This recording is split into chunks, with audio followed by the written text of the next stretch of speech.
You're welcome back to the news at 10. A gas explosion has killed one person and injured 6 others in Yobe State, northeast Nigeria. Eyewitnesses say the blast occurred in Damaturu, the state capital, while army personnel were trying to construct a pipe to hoist flags, killing the welder. Army spokesman for the 27th Task Force Brigade, Lieutenant General Okupe, confirmed the death of the welder as well as injury to 1 army personnel and 5 others close to the welding point. The content is just a mere rod. The rod was brought to the welder for him to cut and do some minor welding work on. And how the whole thing exploded, though it's not a large explosion to say, but how it exploded is yet to be ascertained. And as you can see, you saw the content of the rod right behind me there. It's just a minor rod. The EOD team has come to the scene to see that there's no any other explosive device within the general area. However, the area has been condoled and further reports will be passed to you. Health management organizations operating in Nigeria have been issued a strong warning to treat those who enroll for the National Health Insurance Scheme with care or be prepared to be delisted from the scheme.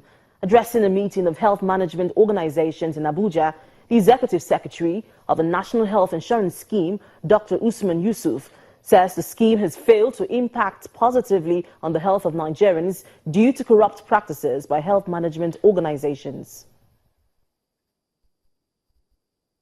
The complaints I saw, they are criminally negligent and violating the oath we took as doctors. Patients not treated when they come for emergency because HMOs have not paid them. Terrible, heart-breaking complaints. And I told them, guys, can never be business as usual. Over 90% of hospitals in this country depend on capitation. All of you guys depend on our money. I have 3 things going for me. I have the law, I have the resources, and I have the goodwill of the presidency. What he's asked me to do is go read riot after these guys. Let us make NHIS work for all Nigerians, not HMOs. And that's all from Abuja. Back to you, Amarachi. Thanks a lot, Linda. Back in Lagos, fresh crisis appears to be brewing between residents of Osogbo, the Osun state capital, and those in Ede, an adjoining town, over the renaming of areas where the state secretariat and other government agencies are located. The Ede community accuses the state government of trying to annex some of its land located in north of the local government area, a claim the authorities have denied. Our committee report tonight examines the issues and the need for action to avert a breakdown of law and order.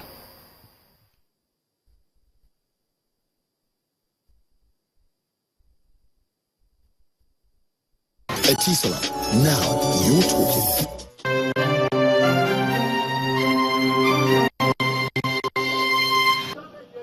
The name of a place is said to be extremely important, as it is regarded as a symbolic contract between man and land. Unfortunately, there are times when the importance placed on regions turns into a situation that threatens the peace between communities. And for many years, that dispute has been brewing in Osun State, southwest Nigeria, where 2 communities, Ede and Osogbo, are at loggerheads over territories. The residents in Ede are pointing fingers at the state government, accusing it of attempting to transfer their history to the Osogbo community. By Supreme Court judgment of 1970, Supreme Court passed judgment that any land that belonged to Idu Osun initially until today is Ede land. Why naming every institution as Osogbo? We heard that the governor has directed all ministry to name all institutions there as being in Osogbo. That any institution that fall within the capital territory should bear Osogbo and Osogbo only. Why? When we know the history of our land. To those on the other side, all claims are a function of understanding what the law says about development. I think the issue here is a question of interpretation of policy. And there's an observation, which I will not call an alarm. It has to do with understanding or not understanding of government policy on capital territory development. So what obtains here now is the question of a government going about their normal and lawful duty to make sure they map out areas covered by capital territory development policy. For the party in the middle, depending on what side of the fence you're sitting on, the issue is neither here nor there. Let us avoid controversy. The Osogbo people believe that where the state secretariat complex of the state of Osun locates is called Okipupa, and nobody can take that away from Osogbo people. While other people believe that the location of that secretariat is in Abiri, and nobody can take that away from other people. I am not here for controversy. I am not serving Osogbo here. Neither am I serving Ede. I am serving the state of Osun. So nobody is taking the land of one community or the other away from them to Osogbo or for Osogbo. No. Across the world, wars have been fought over territories, resulting in the loss of countless lives. At the moment in Osun State, there appears to be peace. But what will help matters is for the authorities to bring all parties to dialogue before the trumpets of war begins to sound.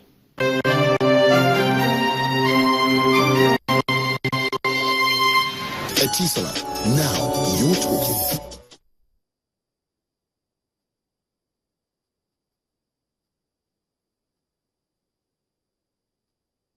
Let's switch lanes now to business news. Here's Anne Wawodo.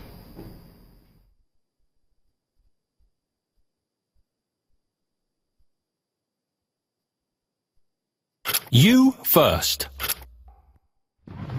First Bank.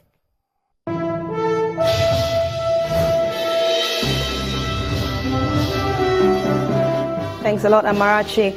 The United Bank for Africa has been readmitted into the forex market by the Central Bank of Nigeria, and this is coming after the financial regulator suspended 9 banks on Tuesday for failing to remit a total of $2.2 billion belonging to the Nigerian National Petroleum Corporation.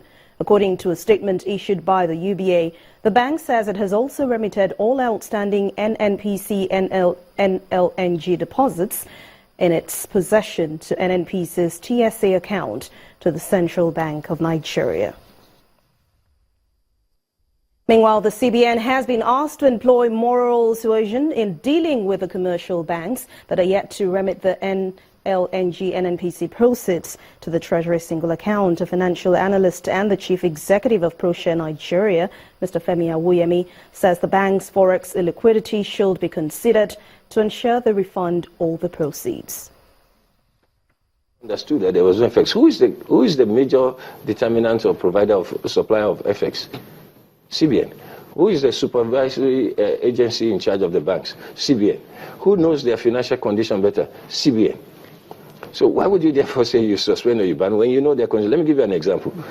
CBN in 2010, not 2010, 2014 October, wrote to Skybank to say that we understand that you have capital adequacy and liquidity concerns.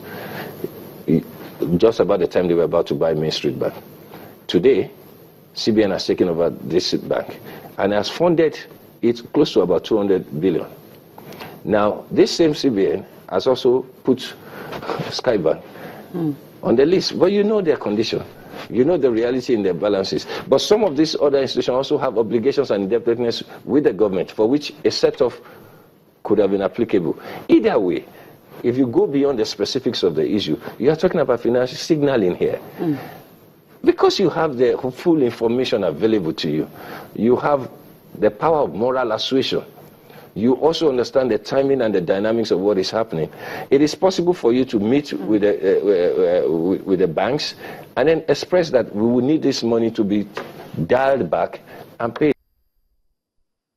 A combination of oil and gas as well as banking indices lifted the local stock market at the close of trading today, as analysts suggest that investors are likely to remain very cautious on banking shares following CBN's sanction on 9 banks. Let's now join Bolaji Akinwale for the details.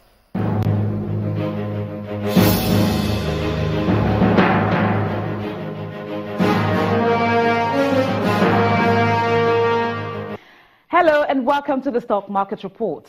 The equities market recovered 0.25% at the close of Wednesday trading session as the banking index rose by 0.16% despite the suspension placed on 9 banks by the central bank for not remitting NNPC proceeds. The volume came in at 230.2 million shares, valued at 2.95 billion naira.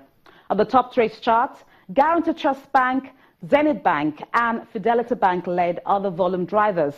On the advances table, Wema Bank, Fitseed and Photo Oil led other price appreciators.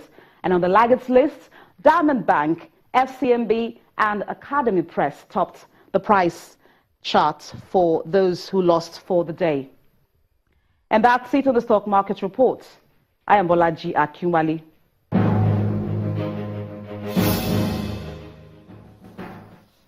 Thanks a lot, Bolaji. And for leading markets around the world, they ended today's session in mixed sentiments as investors focus on volatility on the commodities market. Let's check out the numbers.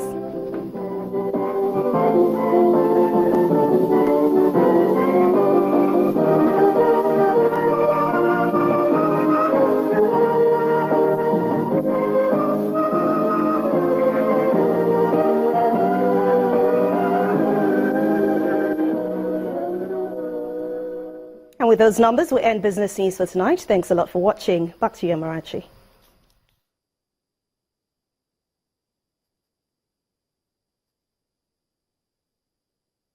You first. First Bank.